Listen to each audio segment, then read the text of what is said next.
নমস্কার মিত্রগণ, আজকে আমরা এই হুজুরের বক্তব্য দেখব যে ইনি কি বলে স্বর্গ সম্পর্কে। ইনি কি বলেছে তা একটু আপনারা শুনুন, ঠিক আছে? নিজে কানেই শুনুন এবং কেন এই কথাগুলো বলতেছে তিনি, তাকে কে সুযোগ করে দিল সেটা সম্পর্কে আপনারা বিস্তারিত ধারণা পাবেন।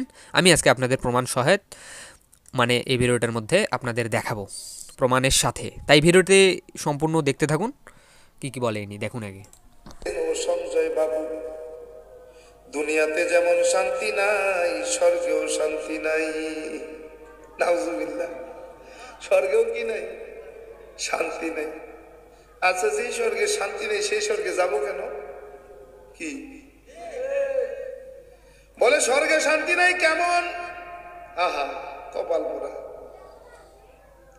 বলে সঞ্জয় বাবু, আপনি যখন মারা যাবেন, মারা যাবার পরে যখন স্বর্গে যাবেন 16 বছরের যুবক অথবা যুবতী হইয়া,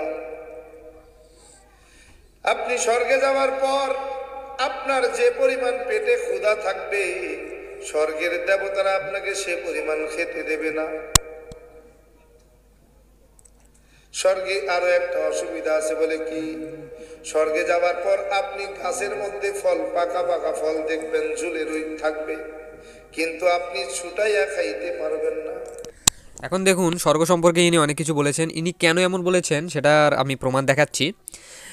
তো ইনি এই যে বৈষ্ণব, আমি কোনো সংগঠনের নাম নিচ্ছি না, কারণ তবে আমি সম্প্রদায়ের নাম নিচ্ছি, কারণ এই বিচারধারাটা সম্পর্কে অবশ্যই আপনাকে অবগত হতে হবে যে এই ধরনের লোকেরা, এই ধরনের বিচারধারার লোকেরা কোথা থেকে আসে আর কিসের জন্য তারা আমাদের সনাতন ধর্মকে এমনভাবে বিকৃতভাবে উপস্থাপন করে, যার কারণে কিন্তু আমাদের অন্যান্য যারা ধর্মের লোক আছে, সম্প্রদায়ের লোক আছে, তারা কিন্তু সনাতন ধর্ম সম্পর্কে বাজে মন্তব্য করার একটা সুযোগ পেয়ে যায়।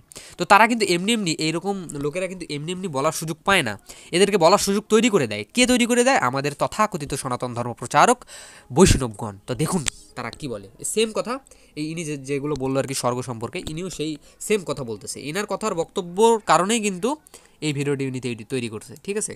তো এই ভিডিওটি আপনারা দেখতে থাকুন। কিন্তু স্বর্গে একটা অসুবিধা আছে, সেই অসুবিধাটার জন্য আপনারাই বিচার করবেন যে আপনারা স্বর্গে যাবেন কিনা। স্বর্গে, সঞ্জয় বাবু, স্বর্গে একটা অসুবিধা আছে। সেটা হচ্ছে কি, যে যেই পরিমাণ আপনার ক্ষুধা লাগবে, স্বর্গের দেবতারা এই পরিমাণ আপনাকে খেতে দেবে না। ওখানে সুন্দর সুন্দর পাকা ফল আছে, কিন্তু গাছের ডাল থেকে ছুটে আপনি খেতে পারবেন না। ক্ষুধার ঠেলায় আপনি জল খেতে যাবেন, ওই সরোবরে নদীতে যে স্রোতস্বিনী ধারা আছে, ওই জল আপনি হাতে উঠে খেতে পারবেন না। তো ওখানে যারা স্থায়ী দেবতা আছে, ওরা যা খাইতে দেবে আপনার তাই খেতে হবে। ফলে স্বর্গ শান্তি নেই। তো এই ধরনের অনেক কিছু ইনি বলেছে যে স্বর্গে কেন শান্তি নেই, স্বর্গের মধ্যে কি কি ক্ষতি হবে আমাদের গেলে। তো এই ধরনের হাবি জাবি অনেক কিছু বলেছে। ইনি কোন শাস্ত্র থেকে প্রমাণ পেয়েছে আমি জানি না, তবে এনাদের কাল্পনিক শাস্ত্র যেগুলো আছে, বহু শাস্ত্র আছে এনাদের, যদিও সেগুলোকে শাস্ত্র বলা যায় না, কারণ শাস্ত্রের ব্যাখ্যা এনারা হয়তো জানেন না। শাস্ত্রের ব্যাখ্যা এটাই বলা হয়েছে আমাদের আমাদের বিভিন্ন সনাতন ধর্মের গ্রন্থের মধ্যে, বিভূতি সর্বভূতানি বেদে শাস্ত্রম সনাতনম, অর্থাৎ বেদেই কিন্তু সনাতন শাস্ত্র, অন্য কোনো শাস্ত্রকে আমাদের সনাতন শাস্ত্র হিসেবে মান্য করা উচিত নয়। কিন্তু এনারা আজগবি যেহেতু অনেক কিছু শাস্ত্র তৈরি করে, এই বৈষ্ণবরা, আমাদের তথাকথিত সমাজে যারা ধর্ম প্রচারক বৈষ্ণবগণ আছেন, তারা কিন্তু এই ধরনের আজগবি কথাবার্তা দিয়ে আমাদের সনাতন ধর্মকে একদম বিকৃত করে, যার ফলে কিন্তু এই ধরনের কিছু ব্যক্তি, এই ধর্ম সম্পর্কে বলার সুযোগ পায়, ঠিক আছে? তো তারা এই সুযোগটা পাচ্ছে। কারা তৈরি করে দিচ্ছে এই সুযোগটা? এই যে আমাদের বৈষ্ণবগণ, যারা কি বলে যে একবার কৃষ্ণ নাম নিলে যত পাপ হরে, জীবের সাধ্য কি আছে তত পাপ করে। তো এই ধরনের কথাবার্তা, আজগবি কথাবার্তা দিয়ে তারা আমাদের ধর্মকে পতনের দিকে নিয়ে যাচ্ছে। তো অবশ্যই আমাদের এদের থেকে দূরে থাকা উচিত। এই স্বর্গের এই ভিডিওটার মধ্যে তিনি এটাই বলেছে যে হচ্ছে, মনে করুন স্বর্গে যেহেতু শান্তি নেই, তাহলে কোথায় শান্তি এনার ভাষ্য মতে? সেটা হচ্ছে বৈকুণ্ঠ ধাম। বৈকুণ্ঠ ধাম কোথায়? সেটা হচ্ছে বিষ্ণু যেখানে থাকে তাকে বৈকুণ্ঠ ধাম বলা হয়। তো যাই হোক, এই বৈকুণ্ঠ ধামকে প্রমোট করছে ইনি। তো এই ব্যক্তি কিন্তু সারা ভিডিওতে বৈকুণ্ঠ ধাম সম্পর্কে বলেননি। কারণ কি? তার আইডিওলজির সাথে এটা যাচ্ছিল না। তার আইডিওলজির সাথে যতটুকু যাচ্ছিল, অর্থাৎ তিনি যতটুকু কথা এই ব্যক্তি সুবিধা নিতে পাইছে আর কি, হ্যাঁ। তো এই ব্যক্তি সুবিধা নিতে যতটুকু পাইছে ততটুকু কিন্তু ইনি বলছে।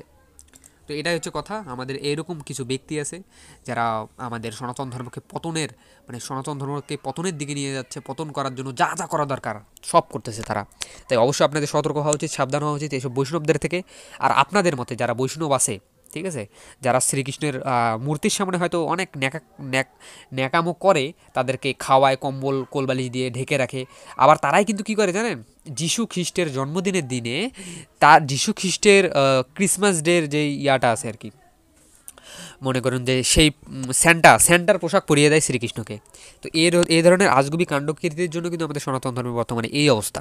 যারা সত্য শাস্ত্রের প্রমাণ সমেত আপনাকে, প্রকৃত শাস্ত্রের প্রমাণ সমেত আপনাকে দিতে পারবে, তাদেরকেই আপনারা ফলো করুন। অবশ্যই আপনাকে আর্য সমাজকেই ফলো করতে হবে, কারণ আর্য সমাজ ব্যতীত অন্য কোনো সংগঠন কিন্তু আপনার সনাতন ধর্মকে রক্ষার কাজে আসে না। এরা সনাতন ধর্ম প্রচার করে নাকি এরা সনাতন ধর্মকে বিকৃত করে, সেটা আপনারা একবার ভেবে দেখুন। তো যাই হোক, আশা করি আপনারা বুঝে গেছেন। আমরা এমন ভিডিও আরও তৈরি করব যারা এরকম আজগুবি কথাবার্তা বলে সনাতন ধর্মকে পতনের দিকে নিয়ে যাচ্ছে, তাদের বিরুদ্ধে অবশ্যই আমরা রুখে দাঁড়াবো সবাই মিলে।